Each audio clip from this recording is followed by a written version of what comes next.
Guys, we've tried to start this episode at least 20 different times, okay?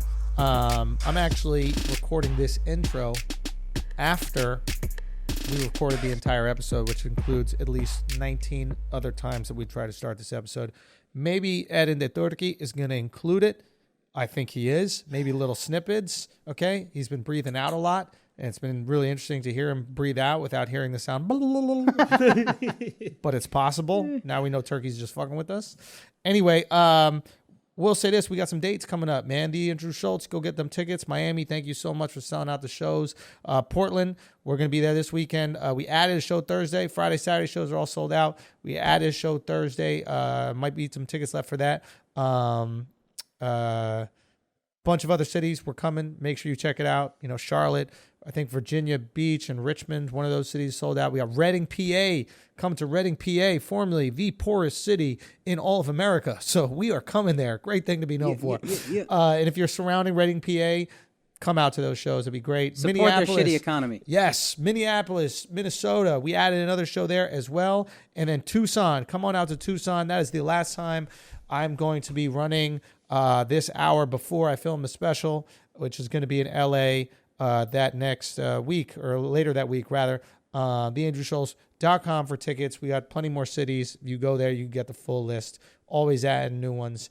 Akaash, tell them where you're going to be. Yo, March 12th through 14th, I am coming to Montreal. I'm going to be at the Comedy Nest. Y'all better bring that ass through. March 27th, I am in the Den in Chicago. Come through Chicago. Y'all been asking me to come out for so long. I'm there. Buy the fucking tickets to sell this out. March 7th, I got my first theater gig, Vancouver Playhouse. Some of y'all are messaging me. You already bought tickets. It's so fucking dope. Let's sell out this theater, guys, and then we get more theaters to come, and then we build this fucking thing out Andrew Schulz style.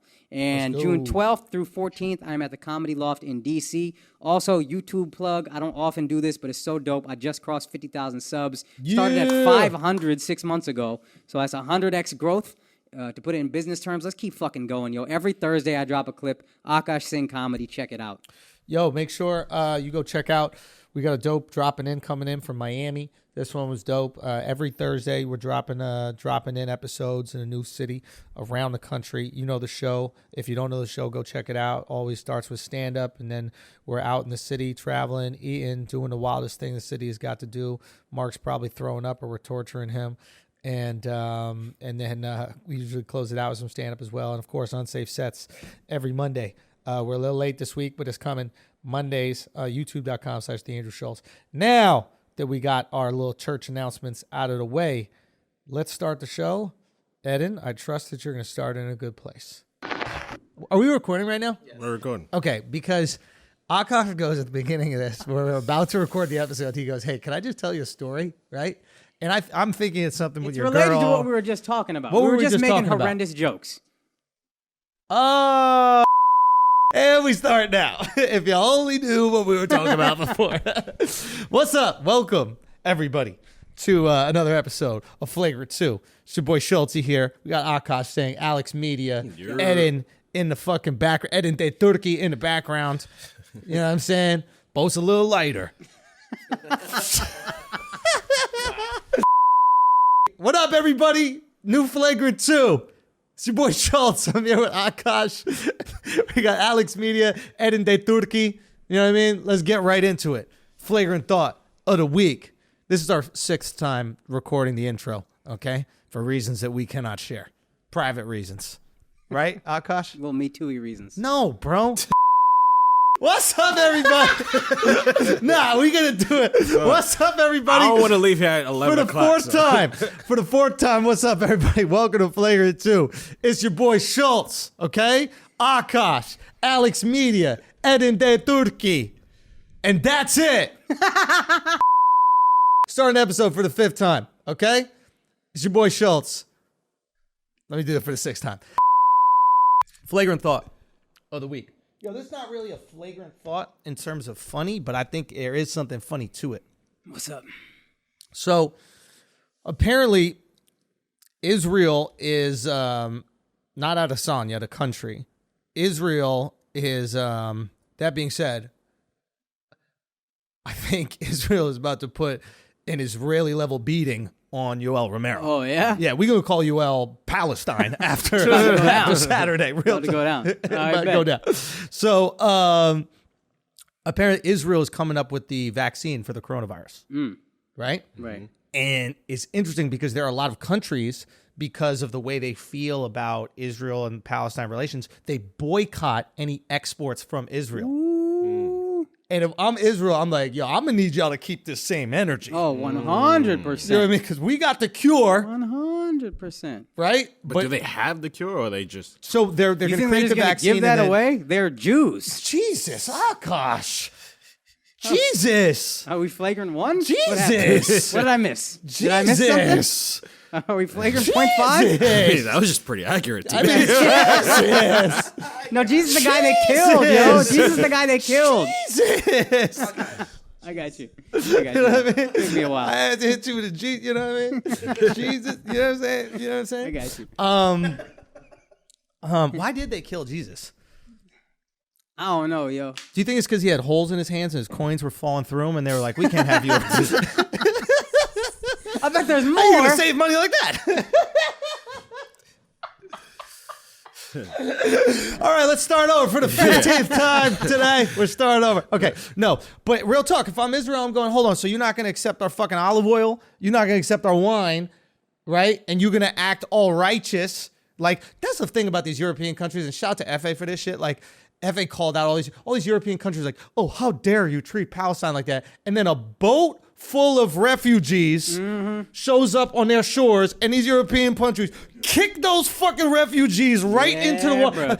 Israel, how could you treat something like that? I'm sorry, they coming from the Sudan? Bye with their foot, 300 style, right into the ocean. Point is like everybody's a hypocrite, right? Especially when you need something. When you need some shit, we're going to see how tight your morality is. Oh, yeah. And if I was Israel, I'd call them on it. I'd be like, if you accept this, you got to lift the boycott. Lift the boycott of all of our shit. You're gonna face pressure from the world, though. You gonna be able to stand in the face of that pressure? Yeah. Yeah, you're right. I forgot who I was talking about. Yeah. I mean, they don't give a fuck. But if I'm them, I'm like, yeah, we're going to cure the world and we're going to hook up everybody that got our back. Yeah. You know what I mean? Send that shit over here first. Real talk. But I still want to know. Now Akaash is shell-shocked. So Now they he can't say nothing. What the fuck's going on? That's why Trump is so confident that we got to figure it out. He's like, oh, we got the juice. They got it done. I'm just saying, don't you think that, wouldn't you feel that same way? Nobody's fucking with your shit. They're doing boycotts of your shit. They're judging you. Meanwhile, they're just kicking refugees right back into the fucking water. Oh, no, I would just tax them. Tax them? Yeah. All the motherfuckers who didn't trade with them before. Oh, you paying 4 times what everybody else is paying. Interesting. Yeah. I mean, if they were really smart, they'd give it away and make a point of it. They go, hey, when you needed something, we got you. We just want to Like a remind loan. y'all. Say what? Like a loan. Jesus Christ, this guy, man. All right. So Corona needs to stay. Yo, I'm not done. Corona needs to stay. I'm not done. I'm not done with the needs to intro. I'm not done with the intro. Oh, man. What's up? It's your boy Andrew Schulz, okay? I'm out here. You know what I mean? We got Akaash Singh, Yeah. okay? We got Alexx Media. We got Eden de Turki. All right? We're starting the episode officially right now. This is maybe our 20th time starting the episode. Mark the time, Eden. All right? Al, you had a hot, spicy take before we started the 15th version of the episode. You know what I want to do, actually? This is what I want to do. Since we're officially starting now, Ed, I want you to just grab random conversations that happened until now. It's going to be a little extra editing work, but you're Mexican. That's true. That's true. No, you're not. You're Nicaraguense. There you go. Yeah. Okay. I forgot. I didn't. I remembered. I had an interesting situation today. I was at my local diner and I was going over my Mexico City trip with some of the Mexican guys. And one of the Mexican guys was like, oh, I'm actually not from Mexico. I was like, really? Where are you from? He's like, Colombia. And I was like, really? And I didn't realize how racist that was, that he was telling me where he was from. And I was like, bro, are you sure, bro? Are you sure you're not Mexican? Do you know what you do? You might not be from Mexico, but here you are a professional Mexican, bro. You are working in this place filling my water. And then he literally goes, no, Colombian. He goes, Shakira. And I go, bro, If I was a Mexican pretending to be Colombian, that's exactly what I was saying. Hold on, wait a minute. Shakira ain't Mexican? Nah, The son, fuck, yo? you didn't know? What a day. Dude, there's a lot of shit that's being let down today, huh? You guys will understand that when Ed and Ed's in whatever.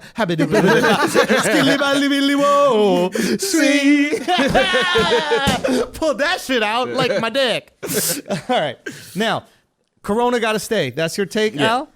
Corona got to stay. That deep exhale was Ed realizing how much editing he's going to have to do, bro. You realize maybe that's what your fucking parents named you Eden for. Eden. But that's Spanish. You know how Spanish be making shit. Eden. You got to edit the thing. You know? you got to edit it. You got to edit it, right? You know what I mean? Yeah. And Akaash, they should have named you Doctor because then you might have been Doctor instead of Akaash. I can't believe that hit, yo. Y'all might get this if you heard the other fucking intros to the podcast. This intro 25. We're not fucking around, okay? All right, go. Al, you got a fucking flagrant take. Yeah. So Corona needs to stay for a little bit longer because it's taking the people I don't really care about. Yeah. And it just now is starting to hit Florida, and Florida needs to go. Ooh, this is a spicy take. We just got back from Florida. I thought you really enjoyed Florida. I enjoy the climate. Got a couple girls he need to get rid of. Bro, this bitch texted me 3 times today, yo. Corona's taking outside chicks. That's hilarious, bro. There we go. Wow. That was my take. That was hilarious. Corona, you gotta hope Corona's taking out your side chick. Wow. Fuck. Okay, I hear you. So Florida got to go for you. Florida. You're not into Florida. No, I love Florida, but I think you're into Miami, low key. I think you like it. Yeah, Miami's a little different, Miami's but like dope. the rest Any of beach Florida, city's dope, especially coming from New York. This miserable ass. I had a lot of fun. Landlocked ass shit. We're literally on an island. I know. You ain't going to no fucking. That is literally an You island. going to the beach? You're right. No.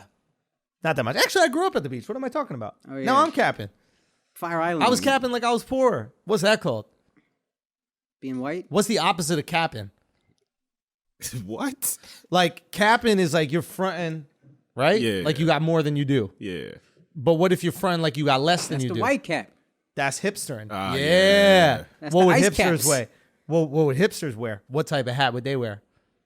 The little beanies. Beret. You be beanie. I was bereting. They don't wear berets? Yeah, well, what's hipstery? What's like The beanie hanging off the Toboggan. head like halfway to... toboggan? Ain't that what it's called with the ears and the puffy thing? Yo, Akaash, chill out, son. Yo, you Look need it to up. chill. Look it Hey, bro. up. Hey, bro. Toboggan, yo. What? Hey, Look bro. at toboggan, yo. Hey, bro. You need to chill out, bro. Don't just say look up toboggan, bro. toboggan. Son, he just said one of his cousin's names and expected us to... Yo, Al on fire. Take 28, yo. He really is, bro. So are his girls' respiratory systems. When that fucking corona be Get hitting, the bro. fuck out of here. Damn, Akaash, if you were a doctor, maybe you could help cure that. Yo, toboggan hat. One of the vast arrays of words used to describe a knit hat. Nah. Nah.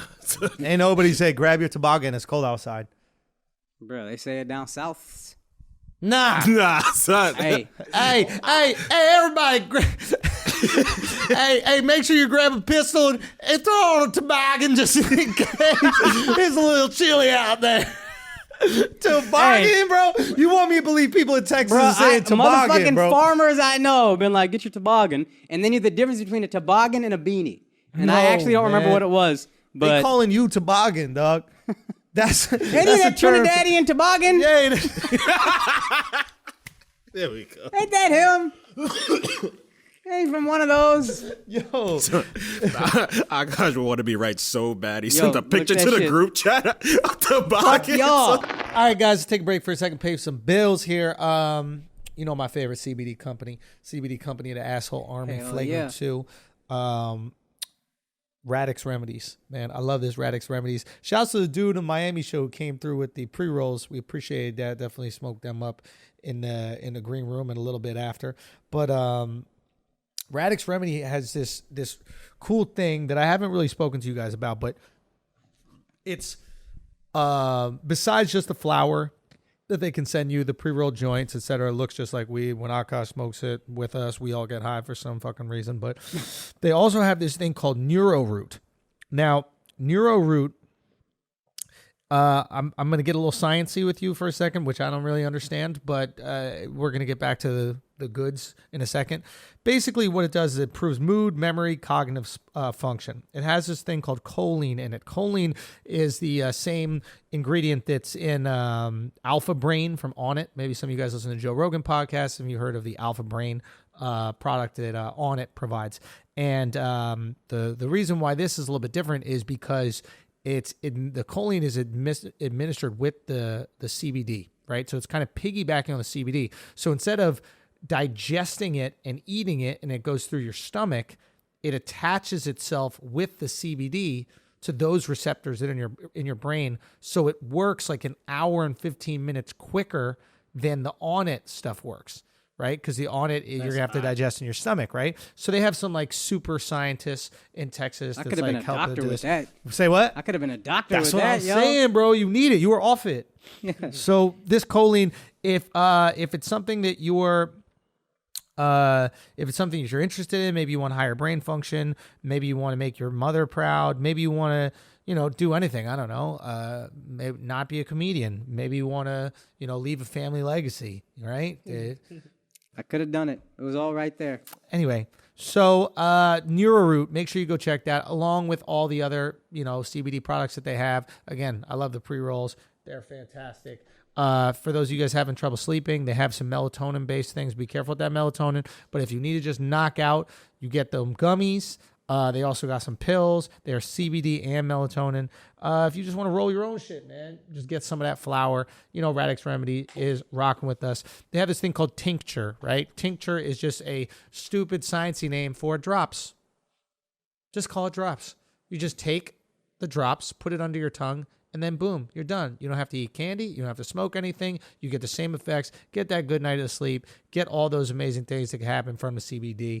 That's radixremedies.com. Use our promo code Flagrant. Go to radixremedies.com/Flagrant. Our promo code is Flagrant. You always get that discount. They got some cool monthly boxes that you could get as well. They're the only CBD company in the country that's sending you flour every month. They're not sending you fucking vases or sunglasses or like a mug. They're sending you the actual weed-looking thing. Every single month. So go check that out. Fuck with our boys over there at the Radix Remedies. Shouts to y'all. Now let's get back to the show. I don't know how much of this episode y'all know, okay? I don't know how much episode because it's up to Eden, right? How much he's going to include. But it's up to Eden and Alex. Run a Cliff's Notes back real quick. It's up to Eden and Alex and Akaash and Andrew how much he includes. But and you overruled that motherfucker within the same sentence, yo. What happened? It's up to Eden. You gave it all to him, and then you heard Alex go, and you were like, I didn't it's want up to to everyone on this override podcast. Al. I didn't want to override Al. I felt bad. You know what I mean? So well, I did feel bad, bro. I want to take away responsibility. You know what I mean? Yeah, nah, we good. You got it. Yeah. Eden is your slave, bro. You use him as your... Doesn't it feel nice? You get it now, right? Right. Anyway, so oh god, Corona. So Yo, we be traveling a lot, yo. That thought has crossed my mind. Bruh. All of us be hitting planes every week. bruh. Eden, you Eden. swam to get here, son. The fuck you think that river clean? For real, dog. Can turkeys even fly? Or are turkeys kind of like penguins? I think they fly a little bit, right? Can turkeys fly? Son, this motherfucker think he can catch a chicken. He thinks it's easy to catch a chicken. Can I clarify where this comes from? They can fly? Shit, they ain't be using that. You know what I mean? Like, let's go. You know what I mean? It seems like a lot more walking. But as far as catching a chicken, 100% I could catch a chicken. There's Nah, no you can't question. catch a chicken. Bro, Alex, Tell us the context, because right now I'm with Al. the context was, what was the context? You were hooking up with an ugly girl? No. I mean, You were hooking up with an ugly girl, right? That was it on the road? after Nah, that. he didn't say ugly, he said After that, fat. and you called her a chicken. But I called her a chicken. So Why do you will- think I called her a chicken? I don't know.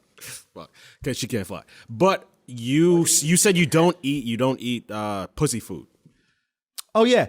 It's a weak animal, bro. I'm trying to not eat Yeah. weak animals no more.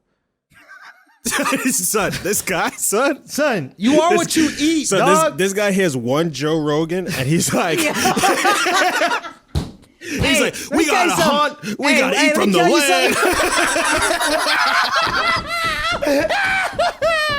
Son, Let me tell you something, Al. One Joe Rogan's what got to the studio, so you better lock that shit a lot up, can change with one Joe Rogan, guys.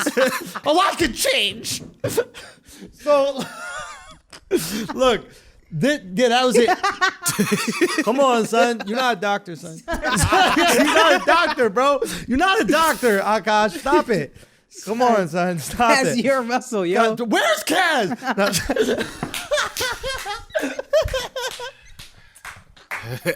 You know it's getting wild right now, son. You know it's getting wild. I might start drinking. Oh, fuck. Okay. The thing was this. I don't want to eat weak shit. All right? Joe told me he eats, what's that shit he always eats? Deer and elk? Elk. What's felt? This is the shit you touch. Oh, yeah. It's like velvet. Pool table. Yeah. So, elk. Man, I thought he was eating felt for the longest, bro. I'm not going to lie, dude. I might even say that publicly. I'd be like, yeah, he eats jalapenos and felt, bro. That's his diet. That's how he gets down. So he eats elk, and I'm like, yeah, why you eat the elk? And he's like, bro, it's like eating an athlete. He hunted himself, though? Yes, he hunted himself, but he also said that elk, they'll run uphill away from wolves. Uphill. Mm-hmm. They're just straight. It's like LeBron. It's like eating LeBron. Yeah. Right? Okay. Yeah. I'm saying if you had to eat a human, right? You can eat Mama June or you can eat LeBron. I even settled for some LeBron veal. Get Brawny out there. You know what I mean? Let's go. What Might be a lot easier to eat Dwayne Wade's daughter. Yo, son.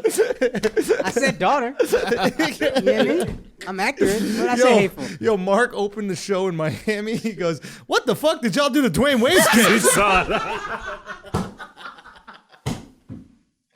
Son, me and Al backstage like, war. We literally did a Scooby-Doo. It was crazy. That shit was good.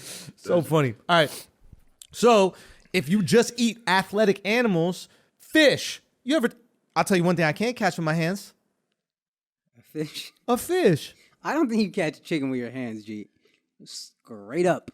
Bro. We should get this challenge going. Can I show you? Can I show you how? Catch. You can say the same thing about an elk. No. Catch. You can't catch an elk. They run away from wolves. You're not a wolf. You're not even a doctor.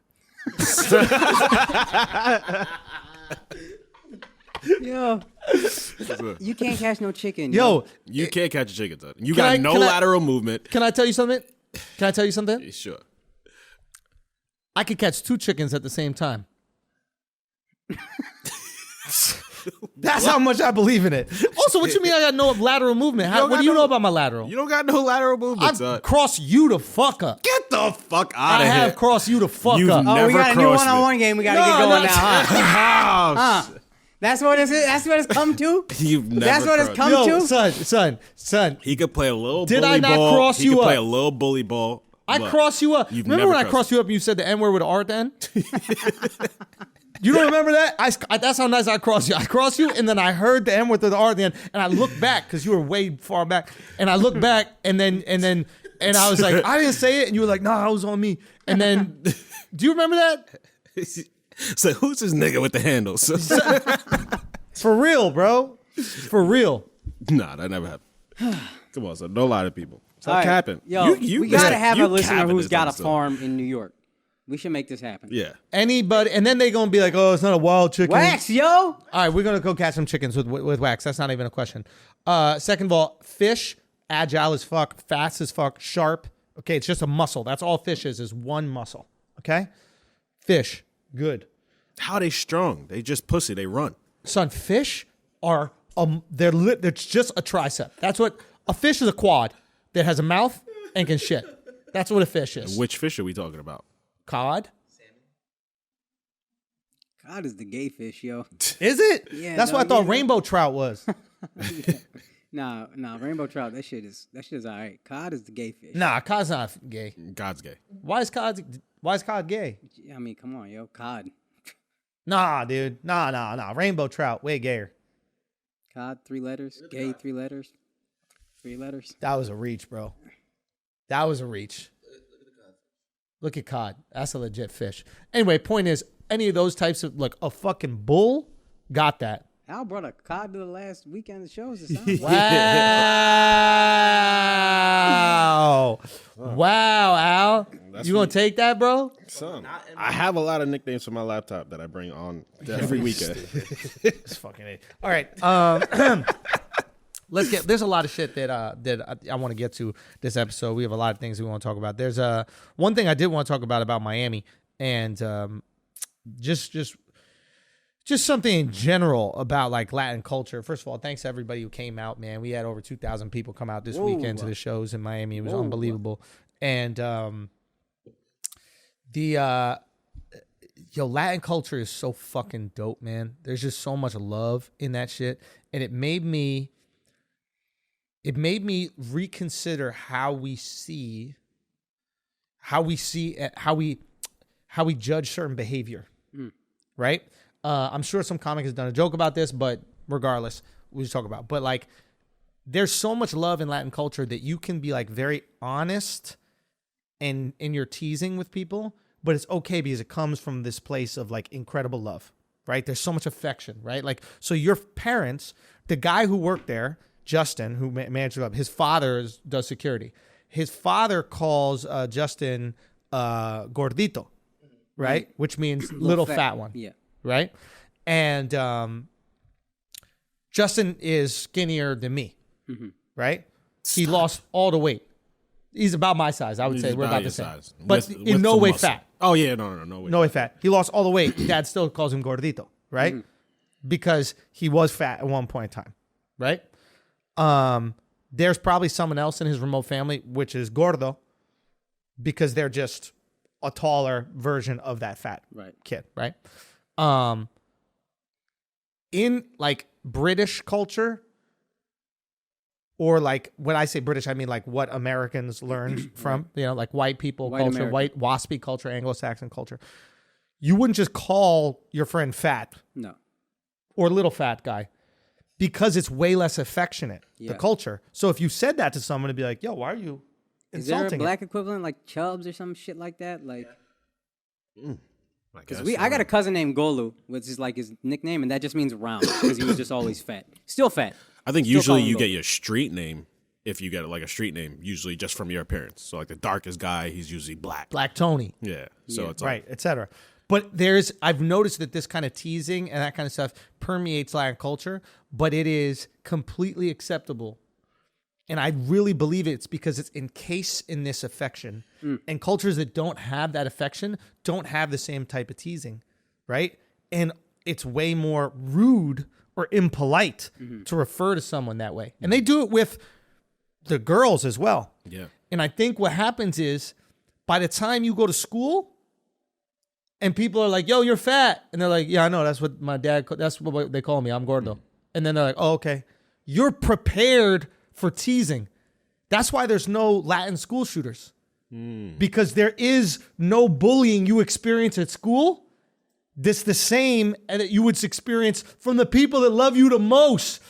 Whereas white folks, we're out babying our kids and protecting them, telling them they're perfect and beautiful and you're the most beautiful thing in the world and nothing is wrong with you at all. And then you go to school and someone's like, hey, you're weird looking. And then you're like, I got to shoot that kid. I got to fucking murder the whole school.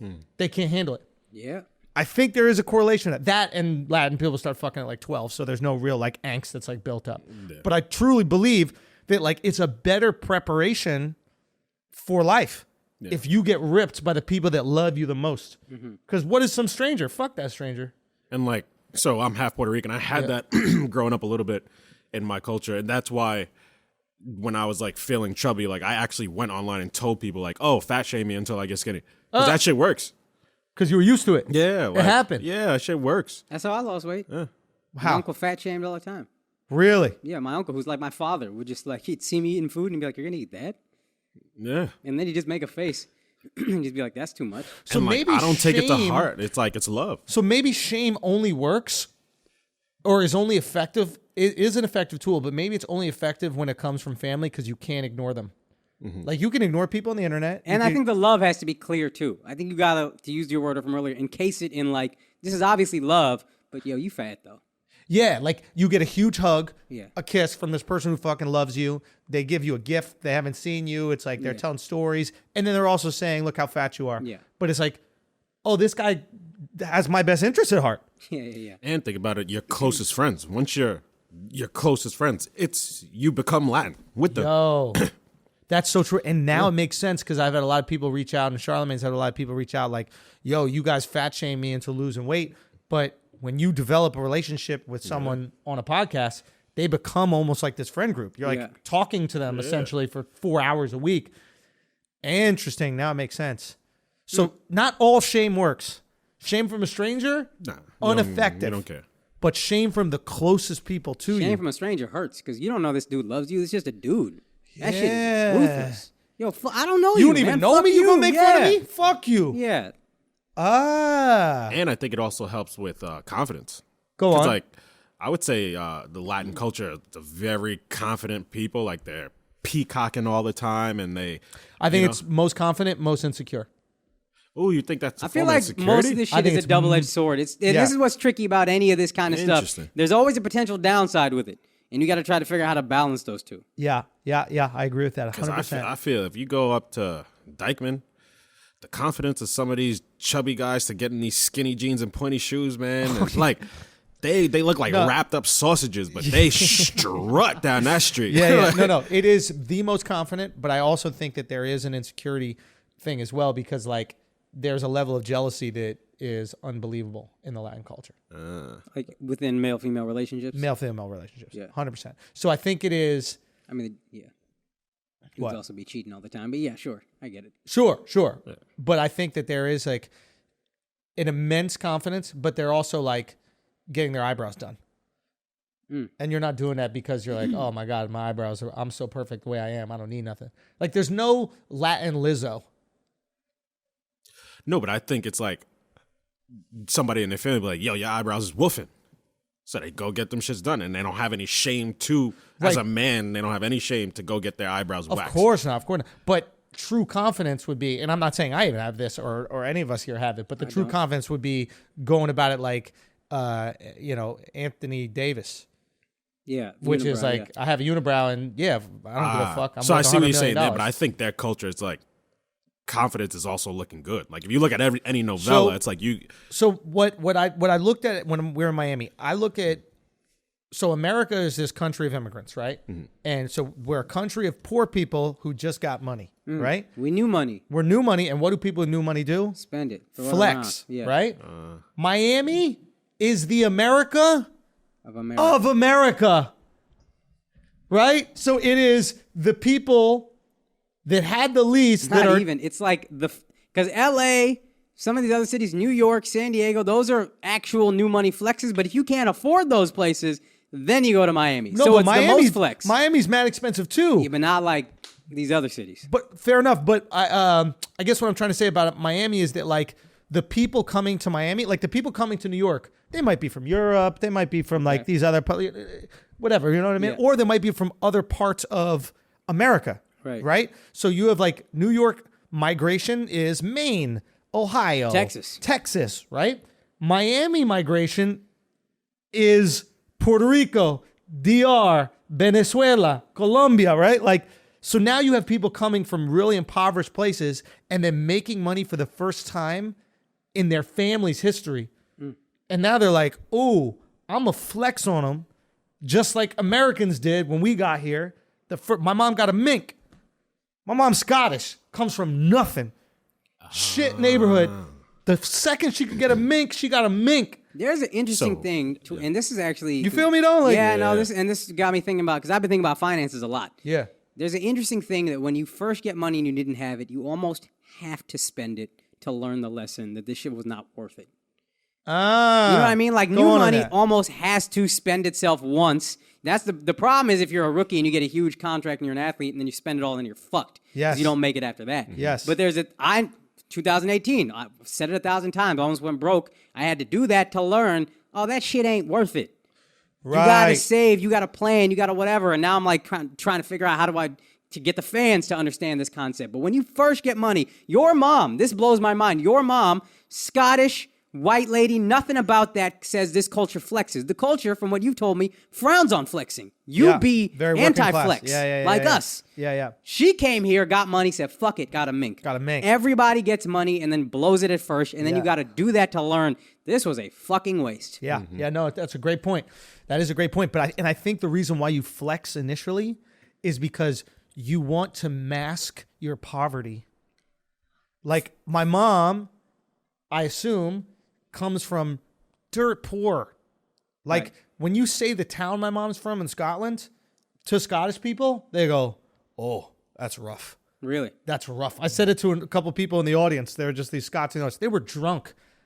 I was like, "Yeah, my mom's from the Milton," and they sobered up. Like, "Oh, really? Yeah, like East New York." Yeah. Of an already tough city. Right. So it's like, but I think what you're doing is you're trying to cover up the poverty. For me, I know the struggle. My family went up and down with money, but for me, when I personally didn't have money, for me it was all I'm thinking about is the shit I'm gonna buy when I got money.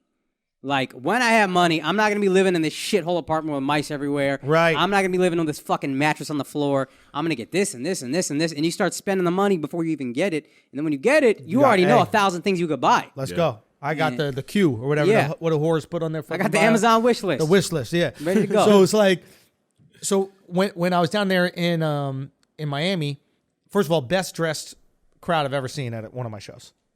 I mean, like usually people that come to the show, they got style, they got some kicks, etc. But like when we were doing a meet and greet, I mean, like heat on the feet. You know what I mean? They really came through. But I also started thinking like, okay, what if you came from this place which you knew was pretty poor, and then you came to America and you start making money? You're trying to cover up the fact that you're poor, maybe subconsciously, right? You're like, I'm gonna have my hair done. When you go, you don't ever see a dude without a shape up in Miami. Everybody's shit is fucking on point. The outfit is on point. I don't care if you're going to eat at like 3 p.m. Outfits on point, shoes, all that. And I think what it is, same reason my mom bought the mink, and I think same reason so many immigrants do this. It's like, yo, I don't want, subconsciously, they're like, I don't want motherfuckers to know what was happening back in the day. Mm-hmm. And I think this is a testament to white hipsterism, is that it is the most privileged. Oh, 100%. White hipsters are trying to act poor. To mask. They're buying hand-me-downs. To mask the guilt they feel. I don't want people to know where I'm from. Specifically, the exact same logic. I don't want people to know where I'm from, what it's like over there. Because then you're going to look at me different. You're going to judge me. So let me dress it down. Right. Let me hate all that shit. Right. Let me not be about any of that. And it's the most arrogant fucking thing. Right. Here they are trying to be down or trying to be relatable. They move into these fucking poor neighborhoods and then they start dressing poor. I'd be insulted if I was from that poor neighborhood. I'd be like, wait, you trying to dress like me?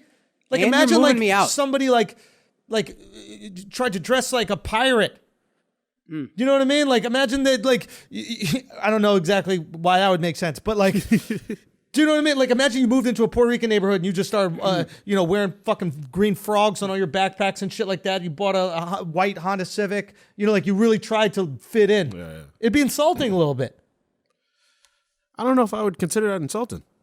It's almost like you're moving to the neighborhoods like, all right, I'm one of the people now. Like, it's almost like embracing instead of just like, there's something hey, there. let me just flex my money in front of people, a bunch of people who don't have it. Fair enough. That is interesting. And I'll accept that. I just think it is fascinating. I don't know if that many hipsters are aware of that, like how privileged it is to dress shitty on purpose, to like buy hand-me-downs purposely. You can't afford clothes that haven't been worn, and then specifically go to the Goodwill and buy the ones that have. Yeah. Right? It's like you are trying to buy into a lifestyle that isn't yours. Just like the immigrants. Immigrants are trying to buy into a lifestyle that isn't where they came from. Why are we obsessed with not being ourselves? Grass is always greener. I guess that's what it is. You know, it was interesting too to hear Al do that, where we were like, "Isn't that insulting?" And I was like, "No, I like it." I remember when my roommates in college were all black dudes the last couple of years, and anytime a white guy would like code switch or whatever and try to relate to them, I was like, "Isn't that fucking insulting to you? How much they're pandering?" And they were just like, "Nah, man, at least they're trying." Like, interesting. And maybe it's a privilege we got to be like, "Yo, isn't that insulting?" And they're just like, "Nah, it's cool to finally see someone trying to relate to me." That's interesting because it's better than the opposite, But there's a fine which line. is racism. Yeah, there's a fine Yeah. line. If they go too far with the pandering, then Yeah. it's like, all right, come I on. cringe when I see it. Yeah. But at the same Tom time, Steyer. Yeah, I was just about to. oh yeah, Tom Steyer doing that little dance. Yeah. Yeah. Even though it looked pretty funny though. I mean, like, I don't know. I don't know. Like, do white people just never dance? I don't get it. White people. A lot of these white people, especially politicians, dance like it's their first time. Yeah. Like, have you ever taught someone how to shoot a basketball and they just shoot it really weird? Yeah. And you're like, oh, you haven't ever done that. Throwing a football the first time. Throwing a Always looks football. so fucking goofy. They dance like girls throw. Yes. White politicians Arms dance like flailing. girls throw. Just no coordination whatsoever. But it's like, I grew up in a dance family, so it's a little bit weird for me. Yeah. Do you know what I mean? Like, because I was around it since I'm a kid. I'm like, I honestly, see you have way more rhythm than most white people. I thought you were going in to say general. what. No. But isn't that? Is it weird when you guys look at this when you see white people? Are you like, explain how you don't know how to do a two-step? No, I just chalk it up to white people can't Yeah. dance. Now, I know there's But exceptions. let's go. Why? Like, let's dig into that. Why can't white people dance? What does it take to dance? Just music going, right? No, but you have to have done it before. That's why Toronto girls can dance. Toronto I white think it girls might can just dance be because practice. they grow up dancing. Culturally, and this is, I guess, more white teenagers should be able to dance because we grew up, I assume, in our generation, you needed to be able to know how to dance, kind of at least. To at least grind your dick up on a girl's butt. Yes, Exactly. exactly. Come on. So that's why I learned how to dance. That's why we learned how to dance. But I don't understand why people our age who can't dance. All white people, what are you doing? The fucking jitterbug, the Son, Charleston the fucking- jitterbug was fire. Why don't white people just do the jitterbug? Which one is that one? It's like the swing. No, we got to see it. I don't know how to fucking. So we gotta see it, son. I'm gonna fuck up the jitterbug. like for example, if you're So you can't be talking shit then. If you're gonna do the swing, you know. Shake that ass. Back it up. Shake that ass. Show me what you're working So that's what I would have done with Juvenile. I would have grabbed him by his waist and done the fucking Charleston. Yeah. Real talk. Yeah, that we would have respected way more. If you did a white dance while some black song is and it was playing, hot. Holy shit! Is And we this? would love that shit. Hold on. Is this why white people can't dance? Because they're trying to do black dances that Yeah. they've never practiced? That they've never practiced and they don't know what the fuck to do. White people, waltz! Son, if they Just did the do it! Yo, Yo, if if you they did waltz the to back waltz, that ass son, up, woo, that's that a is win. fire. That's a win. Done. just throw a little extra hip in it and it's a wrap. Bro. Now it's like, oh, we fuck with you because you're doing your shit With your thing. to our music. I love that. I think that makes way more sense. But this guy's flailing on stage, not knowing what the fuck he's doing. He's like, yeah, all right. It's just I'm moving. I think this is dancing. I just don't understand it. I don't understand how you get to that point in your life as an adult without ever practicing dance. And now it's making sense. He has practiced dance. He just has never danced to that type of music. Yeah. He's a fucking 70-year-old man. The hip hop didn't exist when he was doing his dancing. And if you played some white people shit, he probably would be able to do it. Now, shall we continue? I think we should continue because we have other bills to pay. Remember I told you about that thing that's going to stop you from having hangovers, DHM? Remember I told you about that thing? Mm-hmm. Let me tell you, we're in Miami, okay? We're partying it up. We're not sleeping much. That little sleep that we do get, it needs to be DHM infused so that we are not hungover and we can provide an amazing show the next day. We out here. DHM'd. Simple as that. It's a detox company. What this does, it's genius. I don't know exactly how they do it because I'm not a scientist. I just believe in the results. Take a couple pills while you're drinking. And by the way, it's just a vitamin, okay? It's a vitamin for people who want to drink a little bit. You don't want to get a wasted day drinking. The worst part of drinking is you waste the next day. You're not just partying one night. You're taking, what do they say, a lease out on tomorrow's happiness. So you get all that happiness up front, but you got to pay that shit back. Well, DHM is like Bernie Sanders. All the loans are no longer existent. Loan forgiveness. Loan forgiveness. That's what DHM is. Bernie out here wagging that finger. No more hangover for you. Free. You're hangover free. DHM. Simple as that. And we got you at 20% off your order. All you got to do is head over to dhmdetox.com. Use the promo code Flagrant. at the checkout. That's DHMDETOX.com. And if you have any questions, you could send a message directly to @DHMDetox on Instagram. They will answer you. Again, this is a vitamin. What it does is it helps break down the alcohol so it's not sitting in your stomach waiting for your stomach to process it, which it does not process it well. So it helps that breakdown process so it's not eating you the fuck alive and next day you're destroyed. DHM Detox. Go give it a try. Let us know how you felt. Now, I'm not saying go out, drink 100 fucking beers when you do DHM. I'm saying have your night, have some glass of wine at dinner, have a couple drinks at dinner like you do, and then feel great the next day. Go out there, try it. Let us know. Let's get Drink back like to a socialist. Drink like a socialist. Yeah. Like a Bernie Sanders. 100%. Let's get back to the show. I love this point in elections when you see white people chucking and jiving. Oh, when they're really going for it? It is embarrassing to watch. It's so funny. Yeah. It is so funny, man. Yeah, we are... Yeah, all these motherfuckers are so... That's why you got to love Trump. And I know I'm going to get eye rolls for this, but like, Yep, you're already eye rolling. Yeah. No, but like, everybody here can say how much they fucking hate Trump. I don't care about his policies, any of that kind of shit. I'm talking pure entertainment value. When he did the thing where he was at the podium and he was making fun of Mike Bloomberg, and then he just shrunk at the fucking podium. The timing was so good. Yeah. Like, everything about it was so funny. Okay. Son, he is raw entertainment. It's undeniable raw entertainment. He is the best insult comic of this generation. Yeah. Put him on the roast. Literally. Like, it is amazing, dude. Think of, and like, when you look at these politicians, this is what fucking losers they all are. I mean, you got to be a true loser to be a fucking politician, dude. Because none of them have any clapbacks. Like, and this could be, and I think I have a theory. Clapbacks are hard. No, but I got a theory. Okay? That is true. If he is aggressive first, if he's the aggressor, Yeah. he puts you on the defensive. Yeah. It's And hard then to you look clap crazy. back on Trump. I have a theory, though. And this is why. Billionaires don't get made fun of in their life, Interesting. right? Not since that first billion. Not since that first. Not since maybe millions. Yeah, not since that first million, maybe. Do you know what I'm saying? I think rich white people in general don't even got to be billionaires. I'm rich.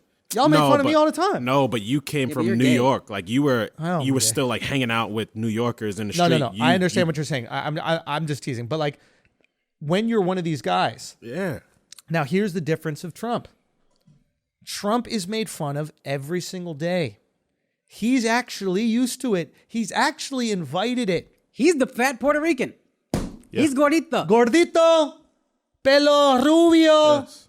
whatever these fucking things are. So now he's heard all the insults, right? He's leaned into this character that is so hateable for fucking 50 years. To the No, point maybe that 40 years. It's quite possible that's who he is now. Oh, no, let's say that is him. Yeah. Let's say it is him. But he's leaned into it. He has the hair looking all stupid. He has all that kind of shit, right? So he's heard all the other stuff. These billionaires, they don't want to be in entertainment. When was the last time Elizabeth Warren? When did Elizabeth Warren get made fun of before Pocahontas? I never heard an Elizabeth Warren joke. Never once. Yeah. Never once. And why would you make fun of the person that's just trying to help? Right? Yeah, All yeah. these Dems are, hey, we're just trying to help. And she's honestly adorable, like a grandma. I'm not gonna make fun of Elizabeth Who, Warren. you gonna make fun of someone who literally comes to your town and says, hey, we want to pay teachers more. You shut up, maggot. Right? You're not gonna do that. Nope. Yeah. Right? So for the first time in a billionaire's life, like Mike Bloomberg has probably not been made fun of, or even been To his face. or even been criticized to his face. No way he's been called short by even his closest friends for 40 years. And I do think it's a little different with him because he was mayor of New York.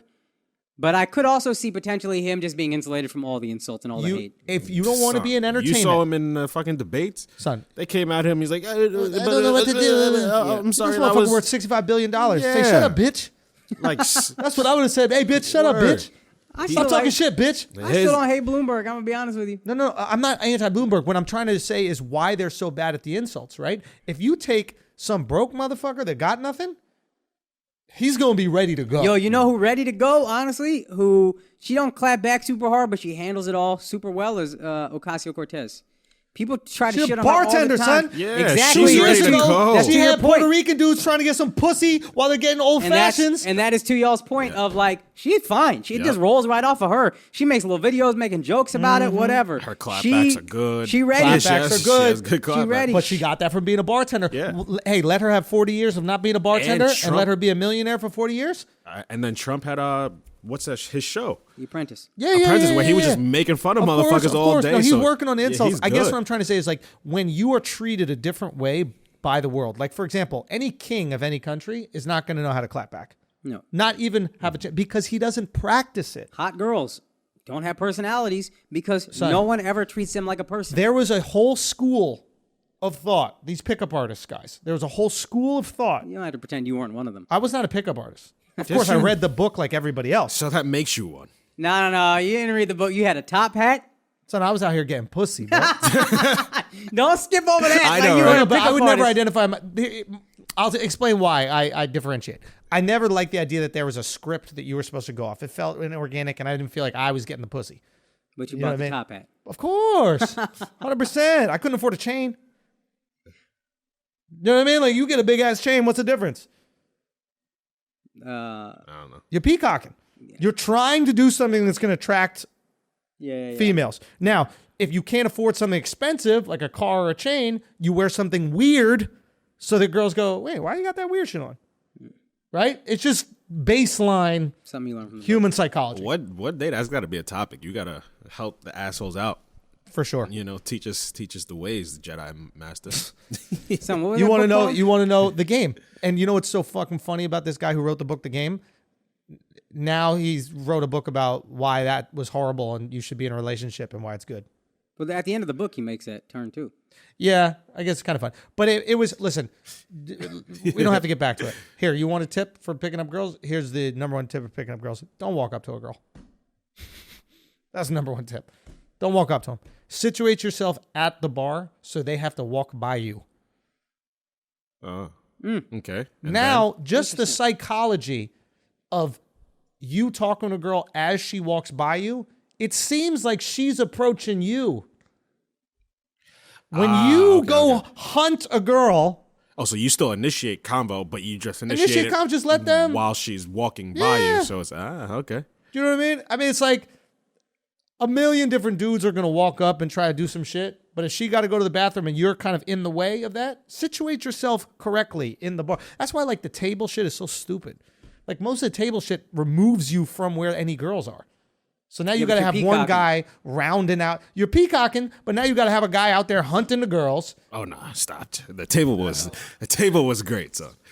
I got plenty of pussy back in the day because of the table. Yeah, because you back just in the bring day, them over to the table. But back in the day, tables were different, right? So back in the day, there was like, now we're getting a little off topic, but like back in the day, there was like 7 to 10 tables that surrounded the dance floor in the club, right? Now the dance floor is way smaller and there's way more tables. The whole nightclub industry is about tables now. So now you could be situated 4 tables back where you got to walk girls through 5 different tables just to get to your table, and you're not even close to the dance floor where the girls are, and girls would never organically be hanging out by your table. Gotcha. If your table is not close to a place where girls are organically hanging out, you're a sucker. Don't ever be there. Your shit got to be right next to where the girls are so the girls can place themselves by you because you know that they'll find it. Yeah. You got the little bottle rats. They'll see it. And if you're having a good time, they'll be dancing by you automatically. And, you want a drink? But now they've approached you. You've already flipped the whole psychology of the whole shit. That's my. So what I didn't like, this is what I didn't like about the whole pickup artist thing. And this is what we were talking back to the insult thing. Is the whole premise of the pickup artist thing was, hey, we're going to insult girls and lower their self-esteem so that they view themselves lower than you are. Oh, negging. Exactly. Negging. Yes, exactly. So so for example, if you walked up to them and they looked at you like you were a 7, but you treat them badly enough that they start thinking they're a 6, then they'll be attracted to you. And my whole thing was, I'm better than you already. So edgy. You just don't know it yet. So edgy. So I don't got to make you feel bad. You feel as good as you want. I want you to feel as good as you want because eventually you're going to find out who I am.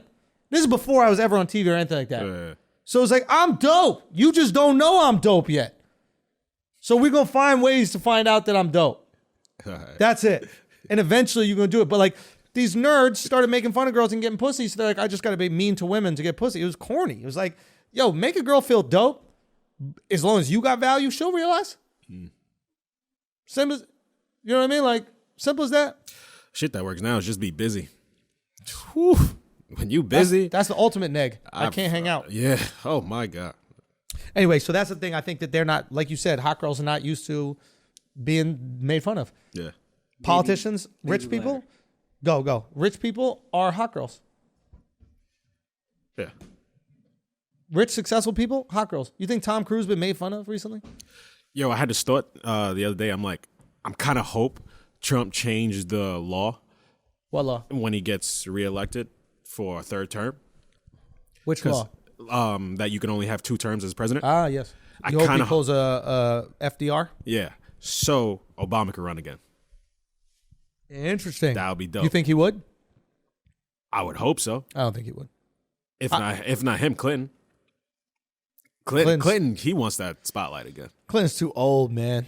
That motherfucker is old. Yeah, mad heart attacks and shit. It'd be interesting, though, Obama. I'd like to see how Obama deals. Obama's just so smart. He's like a truly intelligent guy. So I'm curious to see like how he would handle a Trump.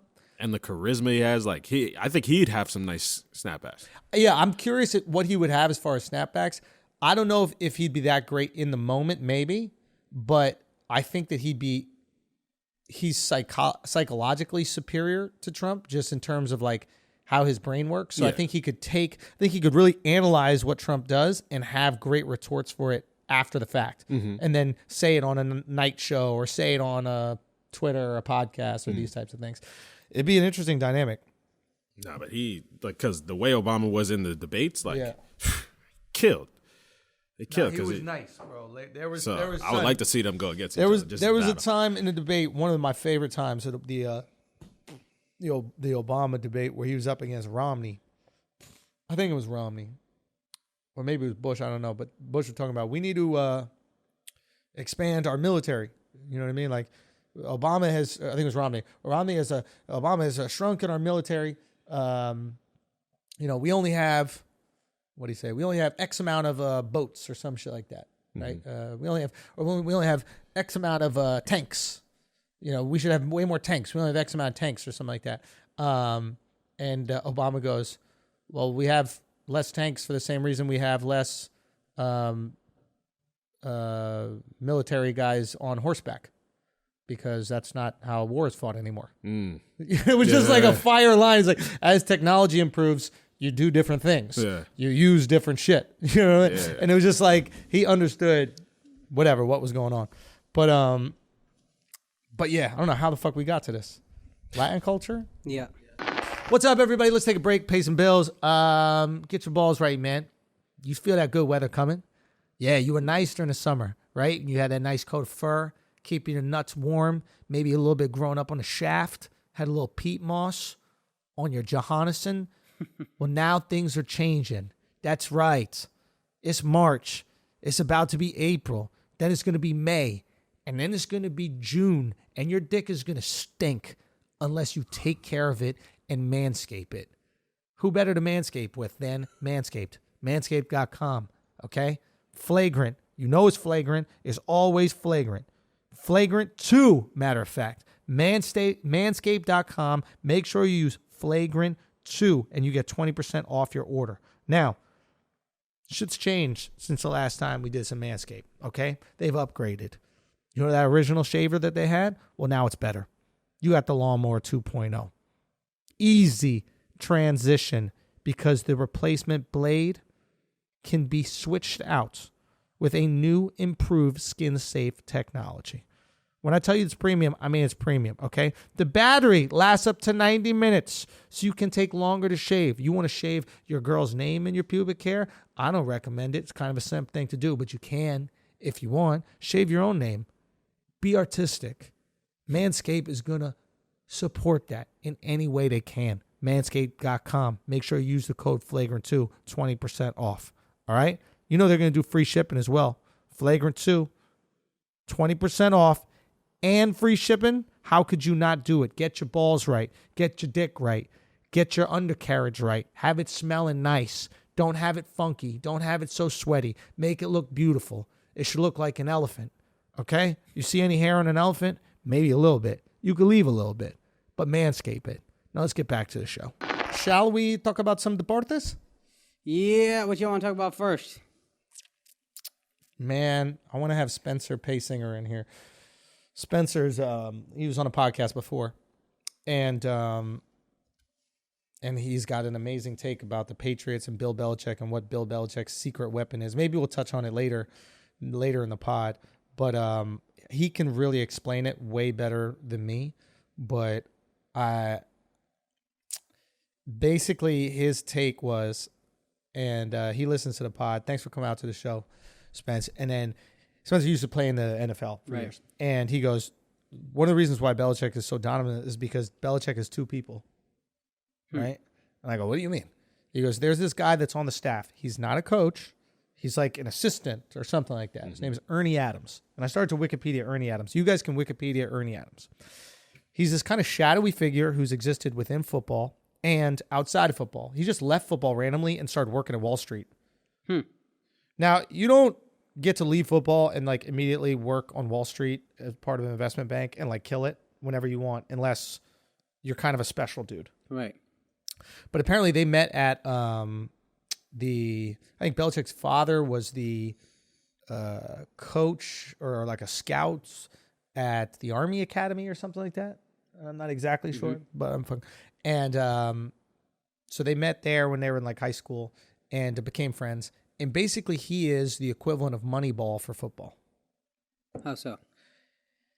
Crazy stats, data analysis. He's the guy that was like, we should go for it more on fourth down. Punting is actually bad.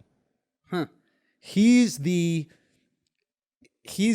brain in terms of. I remember him being talked about because they were doing an analytics thing. Yes. Saying how many coaches embrace analytics, and Bill Belichick was like, I don't really embrace analytics. Bullshit. And then somebody was like, you got Ernie Adams. He's like the fucking analytics. He is analytics. And that's why you can go from football to Wall Street. Yeah. Because they're like, oh, this guy understands data. And It's he just called crunches Moneyball. data. Moneyball. They know exactly. Yeah. Then he went to money. Yeah. And then he came back to Moneyball. Yeah. So apparently, and what they do is they don't market him at all. They don't say anything. And respect to him that he's letting Belichick get all the credit for, partially his very hard work. But they have all these innovative techniques to scout players. They have innovative techniques for reps in practice. For example, a DB runs way more miles in practice than a linebacker or a D end would, simply because the routes are longer. Yeah, okay. You've heard about this, right? No, I just didn't make sense. So they're like, ooh, we need to rest DBs on this day because we're actually grinding them too hard that by the end of the season, it's going to increase injury, etc. Right. So he's transitioned the NFL into a more of a data game. And other teams are starting to pick up on it. Obviously, Philadelphia Eagles used that guy during their Super Bowl run, and now he's with Miami. But there is he's an interesting kind of shadowy figure that I think plays a much bigger part in the Patriots' success. And if you do remember during the scandal, not this last year, I think it was a few years ago, where they were recording plays. Oh, yeah. I forget what they it's were called. recording the practices of the opponents. Not Deflategate, the other one. Yes. Right. Spygate. Spygate. That footage was going back to none other than Ernie Adams. Now Ernie Adams is not a coach on the team, so I guess it's okay. He's just a data guy. Right. I think Spencer was saying he doesn't even have an official role or title. Like, he might just be getting brown bags of money on the side. Yo, real talk. Yeah. If you combine that with Belichick, who's a fucking brilliant game planner, forget it. It's over. Forget it. I remember hearing maximize efficiency. I remember Belichick's strategy against the Rams in the Super Bowl, which was like this insane offense. How do you stop them? And it was, the coach sends signals into Jared Goff up until like 10 seconds in. So why don't we just give them one look, have the coach send in a play, and then we'll switch our look. And now Jared Goff doesn't know what the fuck to do. He can't audible. He's not that guy. He's been getting help from his coach. Let's take the coach out of it. Like, brilliant game planner. That's what they did That's to what remove fucked McVay. Goff so hard. Yeah.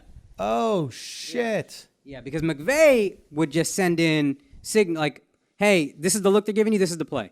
Up until they've cut off the mic communication, like 15 seconds left in the game clock or play clock or whatever. So once they cut that communication, Belichick knows that's how it is across the league. At 15 seconds, you can't talk to your quarterback anymore. Yep. Okay, so we'll give 2 looks. Oh my! We line up in one look, and then with 10 seconds left in the play clock, switch to another look. Yep. And now Jared Goff got to figure that shit out in 10 seconds, and he couldn't do it with 40. 35, whatever. This is genius. Who is the most effective person on your team that we need to stop? Sometimes it's the coach. How do you remove a coach? They literally probably sat down and had this exact conversation. How do we remove the coach? Yeah. Well, I mean, he's giving plays, I guess up until 15 seconds. Wait, up until what? Yeah.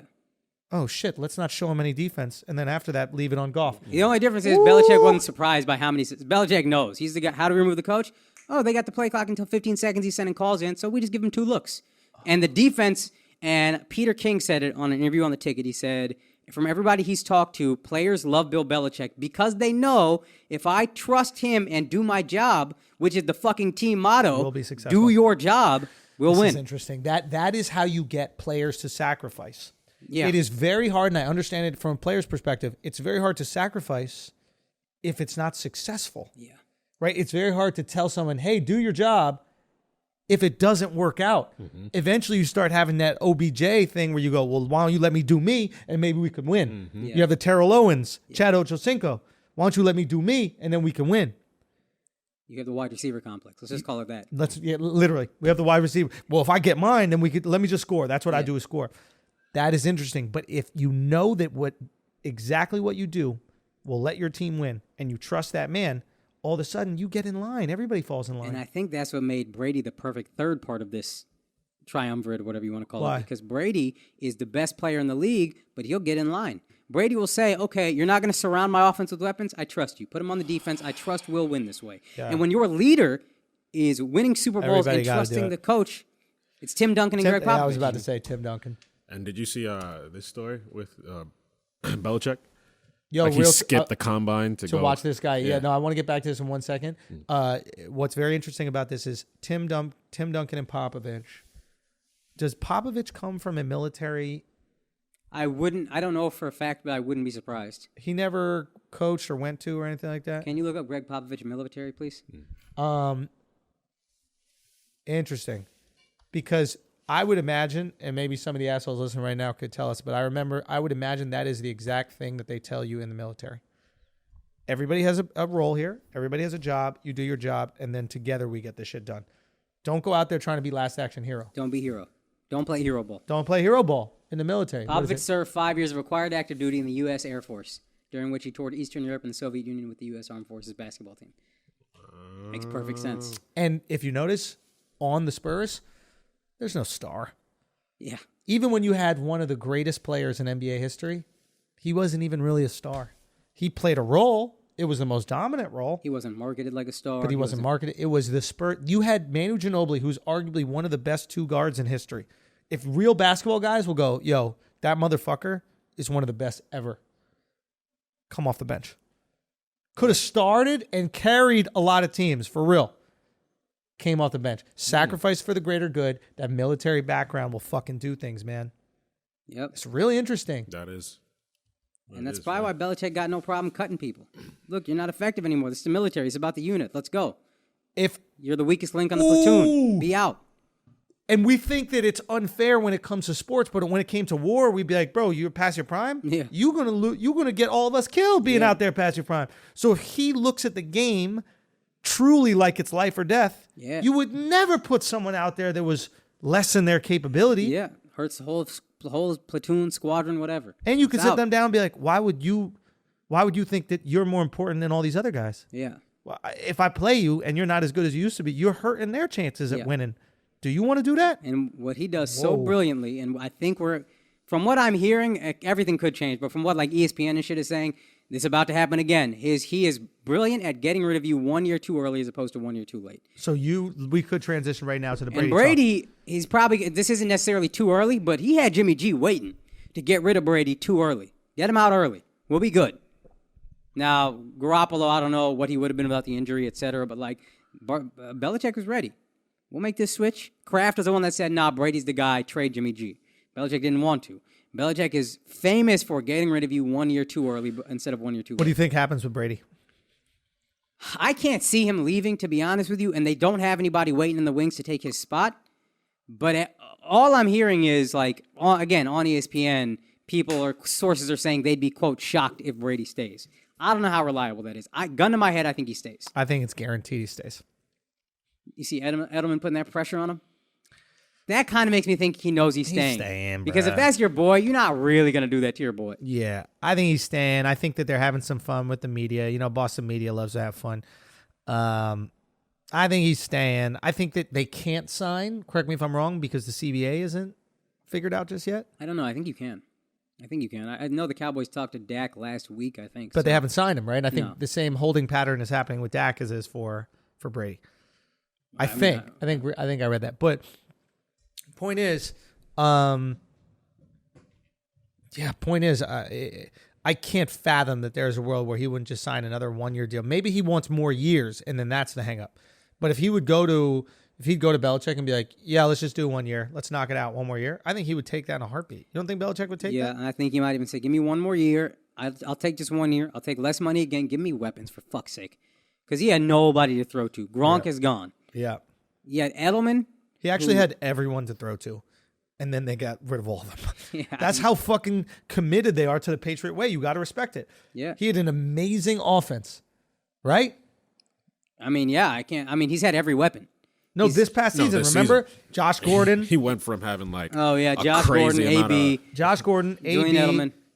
Edelman. I think Edelman might have been suspended for steroids this year, right? A little bit. But then, ideally, if AB doesn't... I wonder how the season goes if AB doesn't get accused of abuse. I mean, probably do it. But, like, I think they would have definitely made the playoffs. They made the playoffs. I mean, like, go further. The championship? Yeah. Maybe. We'll see. I don't know. What else we thinking, guys? You heard, we spoke about it a little bit, about the Tyson Fury-Wilder rematch. Yeah. Wilder wasn't enough. He put that goofy-ass video out of him. I'm a king. I'm your king. Did you see that? I didn't see it. Oh, God, it's so I'm happy. I want to see. How are black people not embarrassed by him? Nah. He's, right now, he has enough stock for one more fight. If he gets fucked up again, then it's like, all right, you're not our guy. Okay. You give him one more chance. All right, there's not a chance in hell. There's just not a chance in hell. You can't turn into a good boxer. You're not, and this is shocking, you're not strong enough to knock Fury out. So what are you going to do? You got to hope you hit him on the nose, get lucky. You got to hope you drop him, and then he's so wobbled that you can finish him within the round. That's what you got to hope. He took your best punch, one of the best punches ever, got back up, boxed his ass off. Apparently in that round where he got knocked down, you said this and I heard this somewhere else. Yeah. He loses the round because he gets knocked down, but after he gets knocked down and gets up, he starts winning that minute. Yeah, of the he fight heard or him. whatever. That was, and apparently we're talking about the first fight just right now. Yes, and apparently that round is where Fury learned how to fight Wilder. So for the first time in that fight, he actually took it to Wilder. Yeah, okay, that's what I heard that too. And then he was like, oh shit. That's how you beat him. Yeah, Teddy Atlas had a great podcast about it. Are you still working with Teddy? So like, Teddy, did you record that podcast where he was talking about the fight? There's a couple. Okay.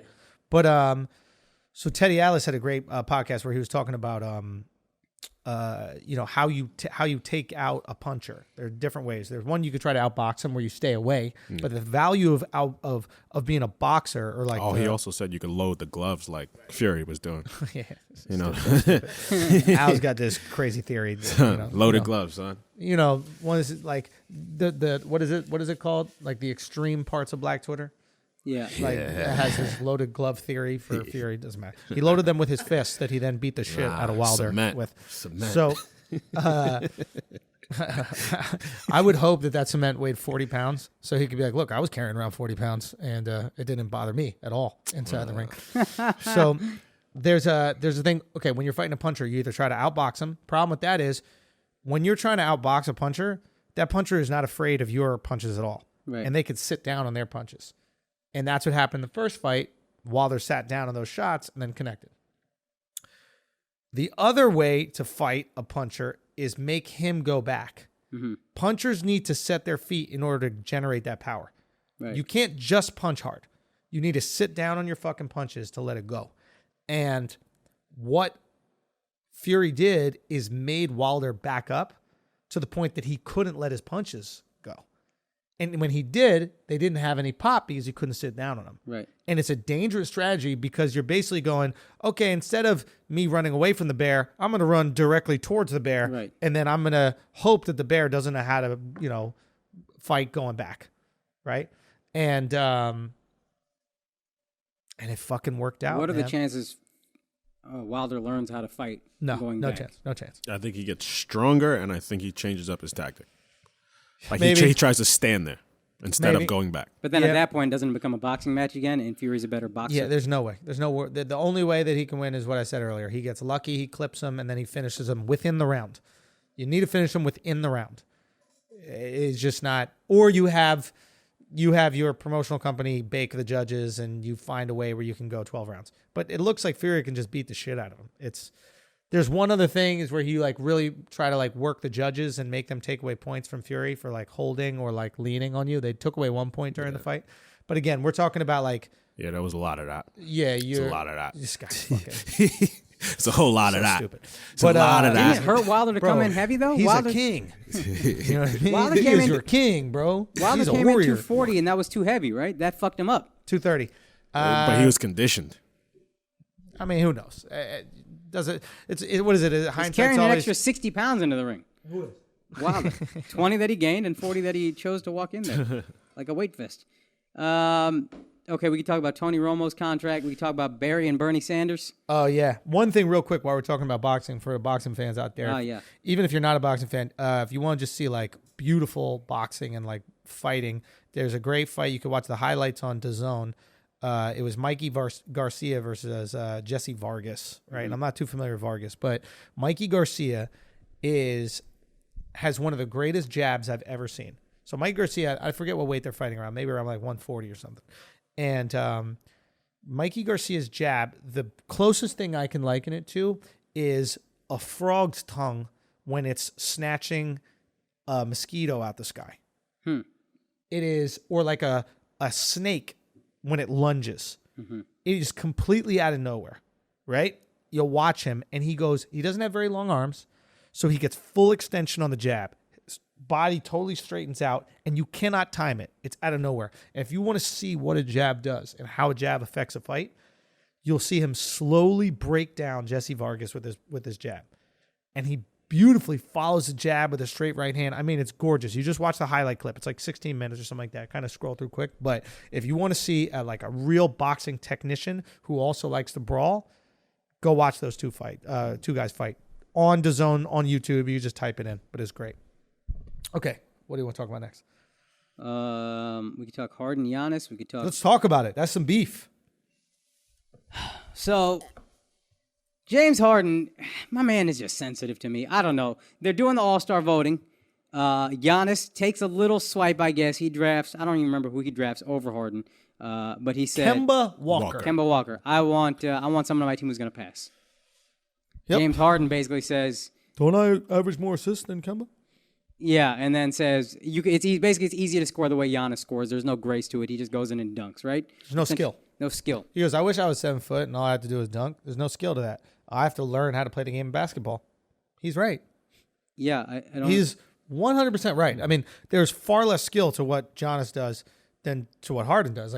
Harden is arguably one of the most skilled players in the history of the game. He's 6'7", and he has the ball on a string. He can hit jumpers from anywhere. He can finish at the rim. He can pass beautifully. It's unbelievable. I mean, Giannis's greatest skill is being 7 feet and having touch and athleticism. Most people at that size are goofy or knock-kneed, or they don't have the handle that you would require to do that. They don't have any kind of jumping ability. He's You're like just a weird. fucking leopard out there. Yeah. Just lean and muscular and bounces. Yeah. That's It's like the an skill. elk. It's like a fucking elk. I'd eat him. Put some jalapenos on that, man. Real talk. But that's the skill. You know what I mean? Say again? James Harden could just learn defense. You know Yep. what I mean? You're so skilled at offense, you don't have to learn defense, and you can still win an MVP. But you're also not going to win a championship that way. So I don't know. Yeah.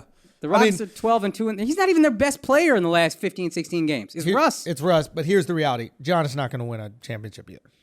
You don't think ever? I mean, if he is, he's got to be the second or third option on a team. You cannot win a championship. I think he can do it. I think he might do it this year. What do you say, Shaq, Kobe, the first three? So the game was different. And back then, bigs could be bigs, and they didn't have to do anything else. You know, it's like the way I equate like the power forward, the old power forward now, it's almost like the old comic. It doesn't want to like learn how to cut clips or like post anything. It's just like, bro, you're a dinosaur. Like the game has changed now. Now you have to do these things. These are requirements. So like if you're a power forward in the league, you have to be able to shoot at the 3 ball. You have to be able to dribble. You have to be able to pass. And Giannis can't shoot well enough consistently in order to be effective in the playoffs. And you saw it in the All-Star game in the fourth quarter, right? The All-Star game in the fourth quarter, he just couldn't even get a shot off. It wasn't like he was missing. LeBron was getting shots off but missing. Giannis couldn't shoot the ball. And that's what's going to happen to him in the playoffs when the buttholes get real tight, you know, and you have elite defenders playing elite defense on you. I think they make the finals, and that could happen in the finals. But I think they'll make the finals this year, and I think they could win. The only person I think that can stop him is a healthy Kawhi, or the Clippers in general. Sure. LeBron not going to guard him one-on-one enough to really fuck with him. But no one has to guard him in the playoffs is my point. Like, just let him shoot. You want Giannis to beat you shooting the ball. Like, you treat him like Rondo in the playoffs. That's what I would do. If we lose because Giannis hit 7 threes, if we lose a 7-game series because he went 7 for 10, 4 games shooting threes, then we're supposed to lose, and I can sleep fine doing that. The question is, will he ever become an elite enough shooter or maybe develop an elite enough post game, which requires him to be able to shoot to where he can be effective in the playoffs? And I don't think that he does. I don't know if he has the touch. I think he can. I see where you're coming from. I think he can. I think he might do it this year.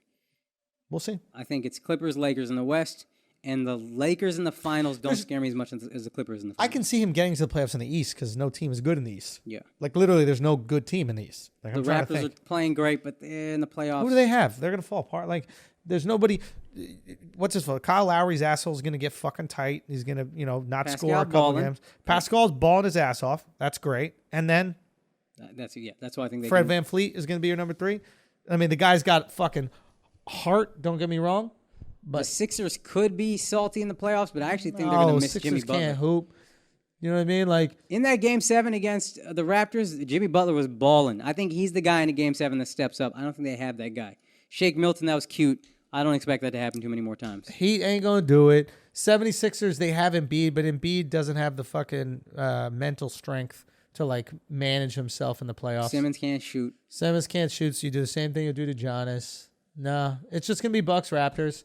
I guess Celtics are sneaky. I mean, no, we're not talking about Celtics, but if, like, Jason Tatum keeps playing the way he's playing, you know what I mean? Jaylen Brown keeps hooping the way he's hooping. That's tough. That's tough in the playoffs.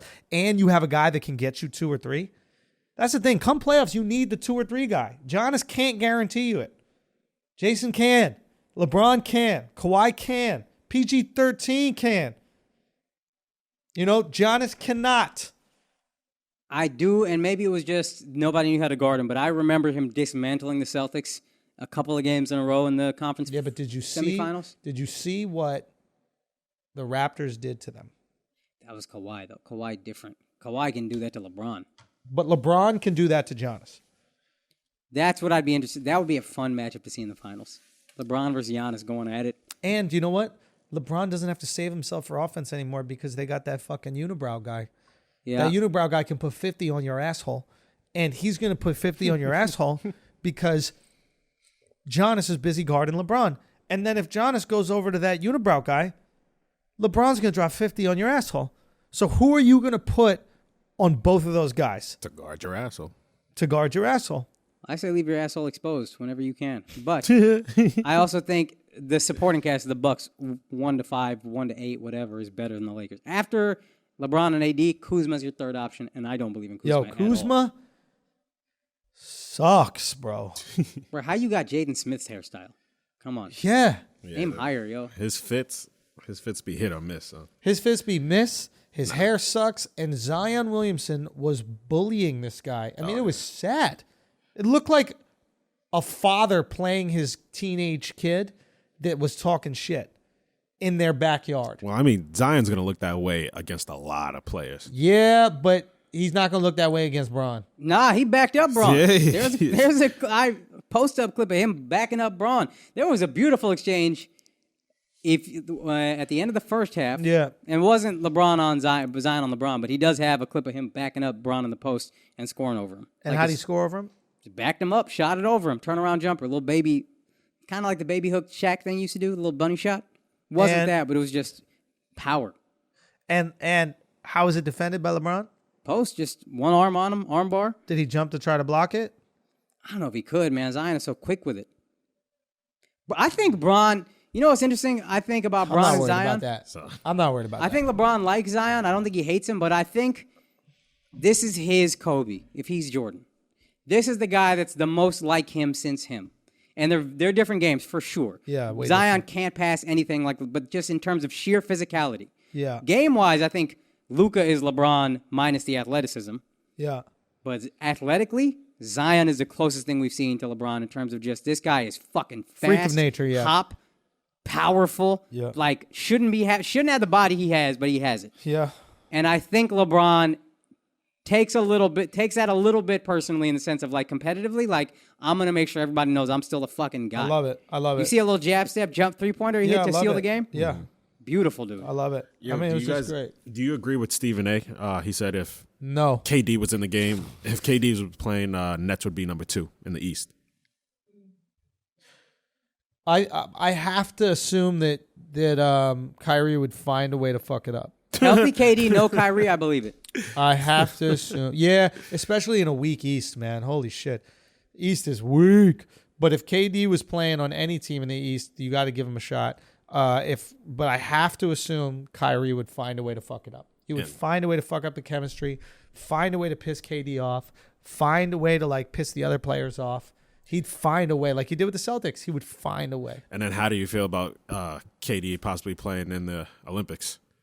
He's out for the season, but he said he wants to play in the Olympics. I like that. I don't mind that. Yeah, give him some reps because you want real reps, and you don't have to play him more than like 20 minutes a game because you have that 12-man roster of just savages. And there's a weird thing that I don't know if it still happens, but I know the His first game few is years, great for the Olympics too. It's just, starting 2008 with the Kobe Redeem team, yeah, it elevated a bunch of people's game to play on that level. KD, I remember, played for like the World Championship team in 2010 or something, and then came back kind of a different player. There's a thing that happens with a lot of these guys where they come back better, and that might be good for KD. Not that he has another level he can hit, but it might be good to just knock the rust off if you haven't played all year.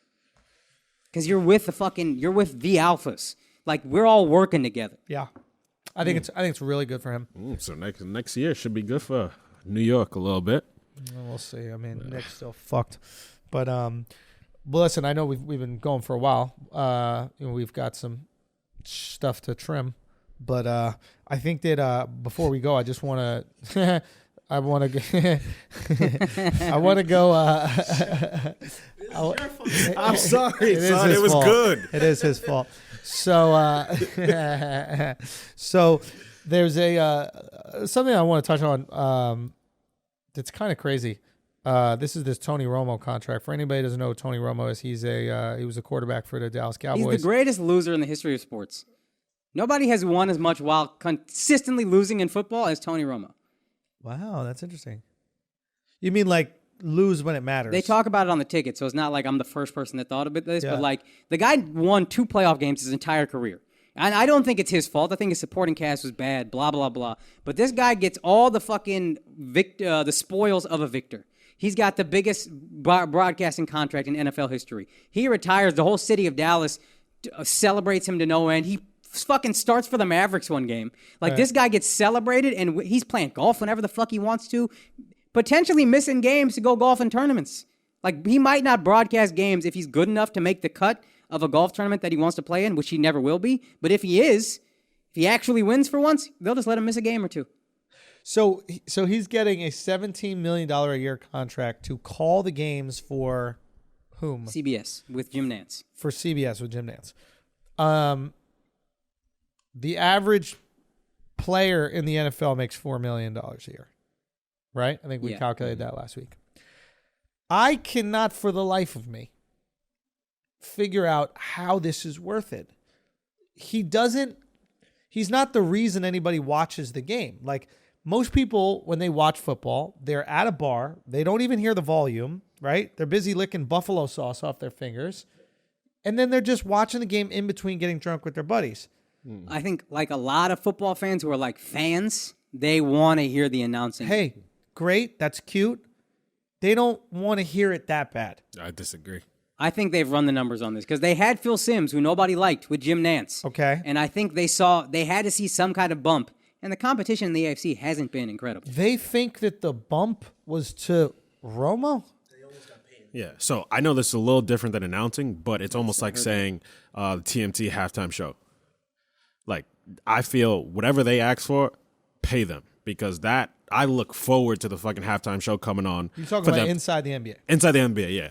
So with Romo, I've never heard of anybody talking about an announcer of a football game. So the fact that he's... But you have heard them talking about Romo before this? No. The contract, did you ever hear them saying Tony Romo's good? Yes. Yeah, that's people in general talk about how good he is announcing the game. So let's try to be objective because I think it's absolutely stupid if you're just talking about like is this a smart or dumb thing to do. But let's try to be objective about. Let's play some Moneyball with this. Every week, Tony Romo calls some play. It ends up happening. Somebody puts it on Twitter. It goes viral. There is a dollar amount that you can attribute to that type of exposure in PR. So maybe they looked at it like, wow, we're getting 1 million unique views or something like that a week that we wouldn't be getting. Wow. People are tuning into this thing that we wouldn't get. Maybe it's worth $17 million.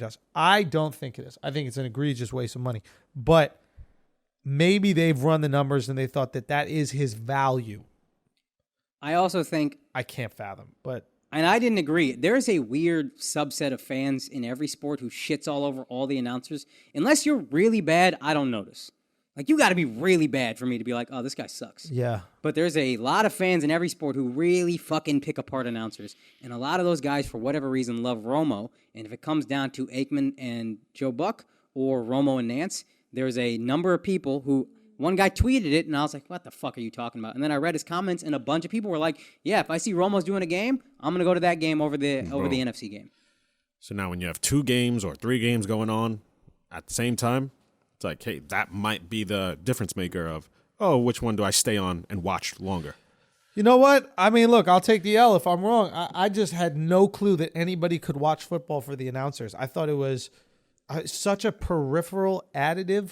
Like that people could not give a fuck. I care about the replays way more than I care about the announcer. Most A teams are good. Aikman and Buck, good. Nance and Romo, great. What the Monday Night team's terrible, but like typically any A team of any sport that I watch, I'm fine with it. When you get like the fucking B and C guys that are doing the Tampa Bay Bucks games, that's brutal. Right. But like, I'm with you for the most part. That's not making me tune into a game or out of the game. And viewership is down, so it's like anything you can to increase viewership. They probably inflated the number a little bit, and I'm pretty sure he negotiated well. He's like, yo, have you ever heard of any announcer being talked about as much as me? He probably went over to Fox, went over to a few places. Right. Go sheer number of tweets with my name in it. He'd be like, yo, he doesn't do the predicting plays as much anymore. Something tells me teams are like, what the fuck are you doing? Something tells me that was happening. What do you mean?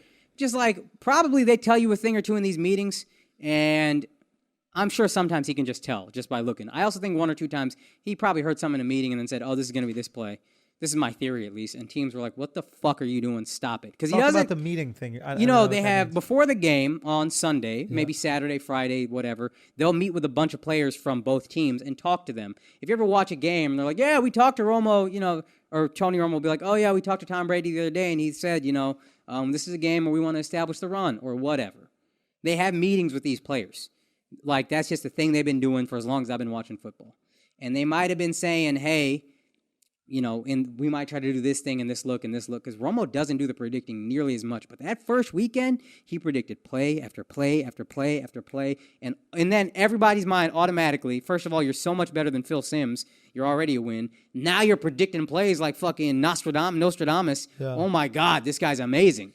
But he chilled on that. But I think that one thing established him as like, this is a guy. This is one of the best to do it. Huh. And now he's chilled on that, so I don't. But again, So why are we listening if he's chilled on that? I thought that was what he does. people He just still predicts love the him. play. I think he did that like early on, and people were just like, "This is the guy. I love this guy," and he will still give you insights, but like he won't predict the play nearly as much now. He developed cachet that quick. Shit. All right, get your money. I'm yeah, not get hating your on someone. money, Get yeah. money. Like I It just don't don't make sense to understand me it. either. Yeah, But I'm trying to make sense of it. But like, I think he does make a difference if I don't care about two teams, maybe. And if Yeah. I'm like, I got nothing to do. Let me watch football. know Maybe I'll what? choose the. I just think he negotiated real Maybe well. he Like, definitely yo, negotiated well. This is what they're gonna give And me. he over had there, what leverage you because gonna do? ESPN wanted him. Yeah. Maybe I've just been like conditioned by the Knicks to block out the reporters because Clyde Frazier is so fucking awful at calling the game. Like, it's just so painful to listen to him go razzled and dazzled and the neophyte and all these fucking words. He looks like he just learned, But it's like, I do not care at all about an announcer, and I never listen to an announcer what they fucking say. Like, ever. I care. I think Van Gundy's great. I think Doris Burke is great. Yeah, Doris is good. They're good. But, like, I could easily enjoy the game without them. Like, I don't need... The only reason I want them there is to, like, give me some breaking news. Like, I don't need you to tell me what's happening. He dribbled the ball at the court. Thanks, Doris. Yeah, I don't. I'm in between you and those guys. I really enjoy listening to Van Gundy. I don't give a fuck if Reggie Miller. Van or Gundy's Rivers not great. good. He's got just such a great personality. I think with football, there's so much downtime that it's actually a valuable position. With basketball, Also since true. it's like a moving sport, you're constantly in motion. You have less responsibility. There's just like this, like you could just kind of say what's happening. You don't need to have these wild takes. Like I don't think Mark Jackson is that great. Do you think he's that great? Hands down, man down's hot, but that's about it. You know Mama, what I mean? there goes that man. That's fun. Maybe when he was hitting on somebody's wife. Who was it? LeBron's wife. Oh, That shit damn, was wild. Yeah, that was. Oh yeah. I'd tap that ass. What did he say? He didn't say something like that. He said something wild. Yeah, it was a little. He said it was a something little wild. crazy. Doris Burke had a flagrant thing. He said, look the fucking something on. It was like Zion or something. We should look it up on Twitter. Also, we need to do some commentating on our own. Some flagrant commentary would be fun. Let's do I it. think there's a Twitch thing or something we can do with that, but we need to do some flagrant commentating. Give them a reason to care about the announcers. Yo, you're not wrong, my guy. You're not wrong. Yeah. Actually, assholes, tweet in or comment. I'm so old. If you use Twitch or you would like to see us on Twitch announcing games, let's see what the people say. Yeah. That's a good idea. Let's do that. Guys, anything else before we bring this episode to a close? No, I'm good. Good. Okay. Very curious to see how we put this episode together. Saw that exhale? I mean, we started the episode 15 different times in the beginning. It was pretty crazy. It is very crazy. But Sometimes too flagrant, sometimes just bombing all around. just So, bombing all around. I think we hit our groove, though. I think we got it. I got think our we groove back. needed that. Yeah, we needed that. Anyway, we love y'all, man. We'll see you Patreon this Friday. Looking forward to it. Peace. Keep it tight.